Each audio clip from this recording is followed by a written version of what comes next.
maybe I'm supposed to do something. Let me just look at the mic. Hello, hello.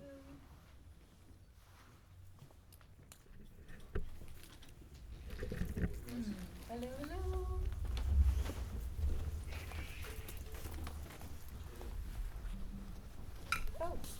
Okay, just me. User error. I've been well trained to always assume it's user error. He's been nominated for 5 Oscars. He's one of the greatest screenwriters and one of the greatest directors on the planet. He's in the house this evening. Everybody give a warm welcome to the writer, director, producer of this movie, Amsterdam, Mr. David O. Russell. Nominated for 4 Oscars, won one for working with David O. Russell, twice worked with him in American Hustle and The Fighter. One of the greatest actors on the planet. I know you hate that shit. Christian Bale.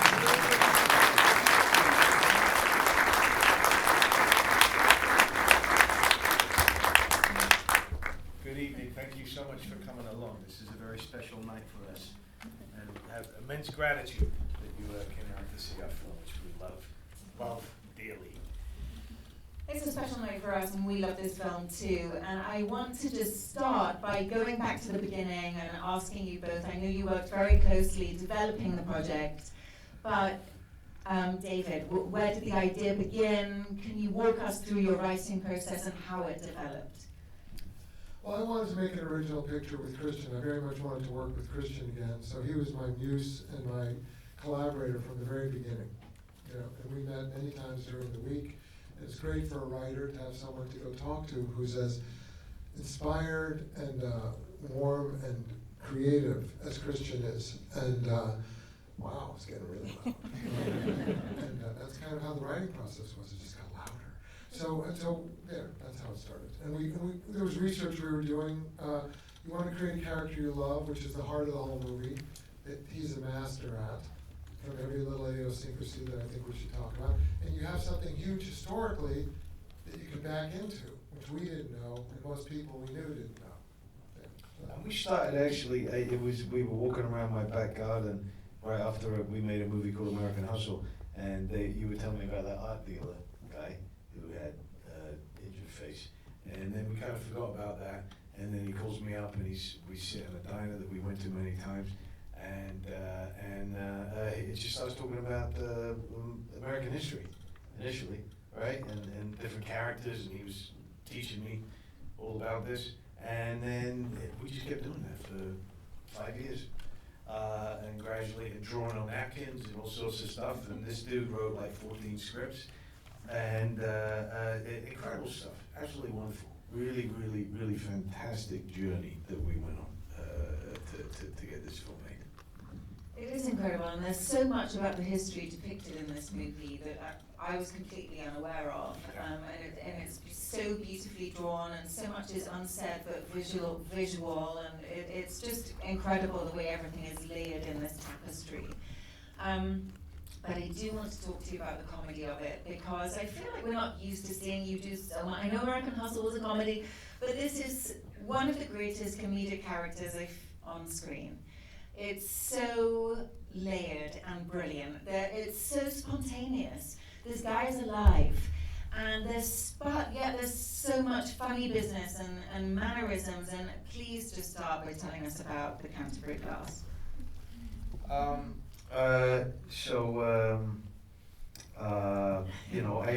had the lens in all the time. I couldn't see out of that eye, it was just something like I saw mannerisms from all sorts of people. My son, would do all these things that I'm copying in there all the time, and just look, for the amount of time that we put it all together, I can't even remember all the different inspirations that I had. People I'd be following down the street and calling David and saying, "I'm following this bloke right now. It looks incredible. Oh God, he does this thing, you know." And you get to be weird when you're an actor, right? You get to be very strange and stalkerish and get paid for doing that instead of getting arrested for doing that. And it's fantastic. But we spent so long doing that. It was real. I went off and made other films. I made Full Ferrari. I made Vice while David and I were still putting this together, and Burt was percolating in the back of my mind. And it's just kind of in the bones by the time you get to making it. And I loved him a bit. Like, I love playing Bert so much. I miss him. He's like a great friend, and he's become like a guru to me. Like, I do say to myself, what would Bert do now? Because what a guy. Someone who should have been absolutely broken by his experiences, but he's just fixed and stronger than ever, and delights in every single second. And as you say, just like humorous as hell, and loves people, you know, in spite of all his experiences. You know, so he was a really optimistic, wonderful, joyful character to play. It's so great to hear that. It also strikes me as that David is a super optimistic person, even though it doesn't look like it. So it doesn't surprise me that this character, oh sorry, that didn't sound right, I'm sure. But I'm sure you can all empathize with what I mean. I think you're the king of characters. I mean, you mentioned Dick Cheney, and I almost completely forgot. I mean, that was such an incredible character, and I'm sure most recently we saw you in Thor. That was the most incredible villain Marvel has ever had. So I want to come back just a little bit before we move on to the character stuff. I love that the inspiration was everywhere. I've heard David talk before about Billy Wilder and Jack Lemmon, and this strikes me as a very brilliant analogy. And you know, just hearing you talk now for 5 minutes, your voice, your accent, your delivery, everything is just so completely different. And that scene when you're in Amsterdam on the bed telling Valerie Vose the story of Beatrice, can you just tell us about, I mean, it's a whisper almost, it's illuminating. You know what, like the way that this guy makes films, there's so many beautiful, amazing moments that you have to choose from, but you can't have a 6-hour-long film, right? I mean, we watched a 6-hour-long version together and loved it, and we would have loved to have shown it to all of you, but we also recognize, yeah, maybe we love these characters more than, you know, and maybe nobody has 6 hours of time to spend, but you know, like that scene, I mean, at one point that wasn't in the film, right? It left, it came back in, it left, it came back in, and whatnot. And the way that David works, we gotta let David speak. I've been talking too much. No, my wife's always saying to me, Christian, you waffle too much. No. You go on and on and No, nobody you're doing cares. great. Keep going. Right? And she's a smart lady. You're doing great. Keep momentum. But you know, it's not improvisation because David writes so much, and I would often go to set and we do the script for the day, and then we start playing around, and David's calling out lines to different actors, or saying, hey, you take Bert's line, and Bert, you take the other line, and let's see what happens, and just go with that. And then there were often times when I would just improvise and quote a line, and David would say, oh my God, that was great. And I was like, mate, you wrote that about 6 drafts back, all right? And you've forgotten it, but I haven't. And that piece right there was actually something that was kind of a collective thing that David had written over the years, but wasn't in the script for that day. But we found ourselves with a bit of time.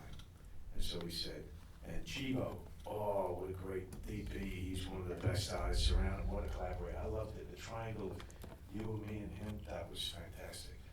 And so Chibo and me worked together a few times, and like, just keep rolling. And so I just went off and started doing that. And so it's kind of improvised, but that's not really to give David enough credit, because it's really based on all of the different writings that he had done over the years that I was very familiar with. And just while you're talking about Chibo, I want to point out some of the things that make me laugh the most. Like when you poke your head in that side angle, when they're in the room having a drink and you want to join in, you want to be, you know. And there are so many just great shots. I never notice shots when I'm looking at movies, but it's just so beautiful when they walk up to the general's house, you know, from coming down the hallway. It's just all so beautiful. And so very quickly, David, I'd love to hear about some of the crafts. Daniel Pemberton's music brings such a sweet vibe to it, and I think there is a lot of purity and innocence. It's another time, and I'm so impressed by all of the detail. It's a period film, and it's so fresh, and yet authentic. It feels like we've never seen it again, like the acting. It just feels so alive. Can you talk about some of the pieces that you put together that created this? It was a long conversation with Chivo Emmanuel Levesque, who did The Revenant, Birdman, and Gravity, and many other films, and has worked with Christian, with Terrence Malick. So they had a good rapport. And he's a real artist. What was that? So they had a good rapport. And so Chivo is a filmmaker in his own right, and he's a great challenger to everything. And he always has a certain way of lighting everything, and a certain way of picking the sun and the location with Judy Becker, who's done about 5 films with me, and Jara Hawbaker, who was in the costume department on American Hustle, but this was her first time at the helm, and she created an incredible wardrobe in collaboration with each actor. Every actor gets to make their own choices with her. John David picked that orange vest. Bert made many choices with her with his suits. Margot wanted that dress design for the final event, as well as her capes and hats inspired by George O'Keeffe and others. The sets were amazing by the set dressing department and the objects by Chris Peck. So you have all this craft combining, and hair and makeup, who we've worked with before, Nana and Laurie McCoy Bell. So everybody works together to create this symphony that's there. Yeah. And Jay, the editing is Jay's stunning. incredible. Jay Cassidy works with us, and Christian was in there nearly the whole time. Rami Malek came in quite a bit, and Margot was quite helpful in the editing room, and so was this man. He was there the most, and he was a collaborator. He got to be, I think that was his first time in there that much. I think it's lovely that you and Jay brought the actors in for that perspective to the editing room. I'm sure it. Jay's very collaborative, and we've done Silver Linings, American Hustle, Joy, and this one. He's a terrific editor. I think this film is beautifully edited, and he's tireless, and he's as passionate as we are. You know, so that's wonderful. And he has his daughters are grown up and married. He's a grandfather, so he's doesn't have to hurry home so much. You know, so it's good to be. Most useful. At the core of this story, these 3 friends who are so tight, who've had such a great relation, who have each other's backs in a way that you wish that you have, or hopefully we all have these friends in our lives. When you first met Margot Robbie and John David Washington, did you go drinking, dancing, singing? How did you get that close? No, not at all. I've been asked to do that many times by different actors. I used to do that. If it's right for the characters, I'll do that. But sometimes what I find is you do that, and then you really get to know each other too well, and then you got a Herculean task to go and play these characters because you're like, yeah, I know you don't really like that. Yeah. So I'm always very cautious about getting to know people too well. I like to get to know them better afterwards, you know. But there's something, you know, there's a natural thing. Everybody wants to play dress up when they're kids. I just get to keep doing it. You know, I was a 48-year-old man. That may sound a little odd, but oh my God, I'm so grateful to get to keep doing that. And you do get to know each other, even though you're playing all of those characters. You know, what an icebreaker it is to do the things that we do. And also the way that David works is so collaborative, and it's a real kind of team feel to it. And it's very fluid, and the camera's rolling just so often when you don't even realize that you're doing it. And you don't know, you might think you're doing your close-up, and then you realize, no, the camera's looking at you instead, and he's over there. Or you know, in the moment when you didn't think the camera would be on you, that's when David's, you know, looking.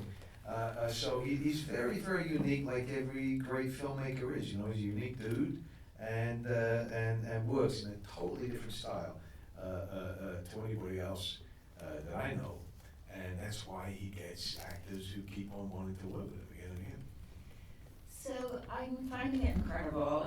I don't know how much rehearsal there was, and I'm wondering, because of this process of the way you worked, and it doesn't sound like you had much time with them maybe beforehand, were there things that you found in playing Burt Berenson with this amazing cast that surprised you and then influenced your performance moving forward? Oh, what are the things? Were there? Yeah, were there? All the time, and that was part of what was so great, because David and I sat and had Burt in mind for years beforehand. I was totally happy just to go with whatever anybody did. To me, there were no mistakes. You know, you see some of the actors who traditional, filmmaking.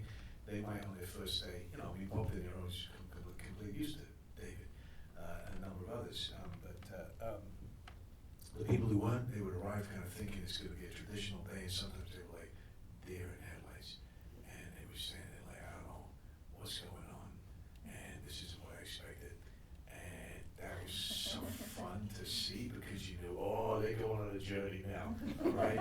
And then when you see them getting stuck in and realizing, oh, this guy just loves collaborating and loves ideas and everything, it's a real freedom and surprise and sincerity. And then when we're in the edit room, there'd be times at like, midnight, and suddenly we'd see another take, and it ended totally differently than any take we'd ever seen before. And it was a discovery, and we were like, whoa, my God, okay. And that's the one that, may end up in the film from that. But there's so many wonderful, sincere surprises when you were with David.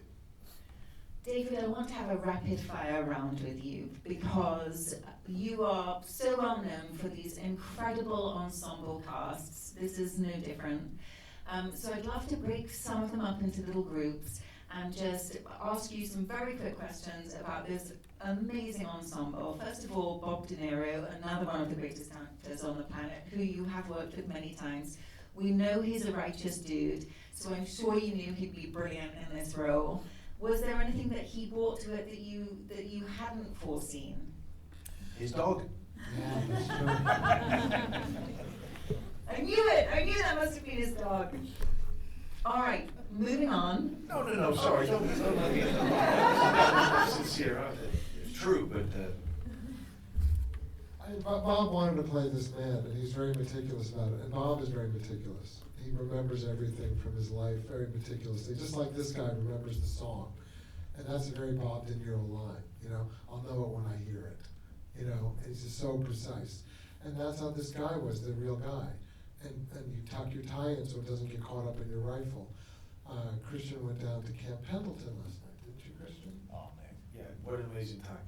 Sitting with Marines, watching, that piece at the end, Smedley Butler is absolutely, the most decorated Marine ever, and so everyone did a hoorah when Smedley came up, and they'll know about it. And it was very moving, really moving, because there was one gentleman who had lost an eye, and so we were chatting a lot, and it's why we make films, is to when people come and say how moved they were, and that's it. That's all that it's about these incredible moments that you get where we pour our hearts into telling a story, and somebody gets it. Yeah. And you just go, oh my God, that makes it so worth it. And it was a really moving, really fun time that I thank Camp Pendleton for letting me have. Yeah, I think people came because they wanted to work with us, with me and Christian. They said, this is exciting. And so Margot was the one to spend 3 or 4 years talking to me and to Christian. And she got saturated in her character and made art in her house. And we had 2 startups during the pandemic, so we had to wait once. So there was more time. When you're saturated in the character, that means you can move around freely in the character, because you know the character very well. So you can sort of feel that you can act and do different things as the character. So Margot inhabited Valerie Vose, and she was very inspired. So everybody wants to rise to this person's level and to Robert's level. So they're all excited to do that. And John David as well, long conversations for years. Myers, Shannon, Rock, Zoe, Rami, Andrea Reesborough. I mean, these are people I was talking to for years. Tim Oliphant, who said, I want to be in this. I want to participate. And so then they're part of the conversation. You talk about it for a couple of years. And so it's a long process, but it's cool because by the time you get there, we're all very excited. I never got to ask Mike Myers about it, but if you see his series, The Pentaberet, right? Which I don't know if any of you have seen, but it's fantastic. And very much I look at Canterbury and go, that's where you got Lord Lordington from, right? Yeah. It's all good. The best bird watchers I've ever seen, intelligence officers. I want to quickly ask about Chris Rock in particular, because I think his character sort of frames the racial issues in the movie. And he's so funny and so great, and that's a whole other piece of the history. I mean, obviously the plot at the end that the terrible plot that you stop is the big surprise piece of history, but the Black Battalion, I mean, that had to wear the French uniforms. I mean, there were just so many things. So I don't know if you want to say anything, I'd like to hear it, if you have anything you want to share about Chris Rock and I mean, he must have been a pilot. The history is fascinating. So I was endlessly fascinated by the history. That there was this regiment that really felt they would get treated like full citizens if they served their country. And of course that didn't work out. But they were one of the most ferocious and brave regiments. And there was a doctor who was put into them because they said, we can't continue unless we have somebody we can trust. And these guys that we've had, and we don't trust them. They're not going to help us live. And they did meet a guy they felt they could trust. And I thought that's a great relationship there. And we would look at these big pictures by Ouija and Vivian Meyer, these great photographers, and you'd see crowds, and you'd see two friends or a couple, and you'd realize, oh, I haven't heard their story. So that was a great story to tell in here. And Margot has lived this herself. She was very close to two men. She met on a film in her 20s, and she married one, and the other one runs her company. And so this was familiar territory to her, to roll like this. She's like a dude who can drink any man under the table, pretty much. So, yeah, I think that answers. I don't know if that answers. And the history really is fascinating. I mean, you know, first and foremost, we wanted to create this pact, this friendship, you know, in the middle of it. Like you said, you know, a friendship that everyone hopes they might have, maybe, in their lives. But this, you know, this is forged in the crucible of war, so that's a different kind of a friendship. But the history is fascinating, you know. Please, now that you've seen it, please go take a look.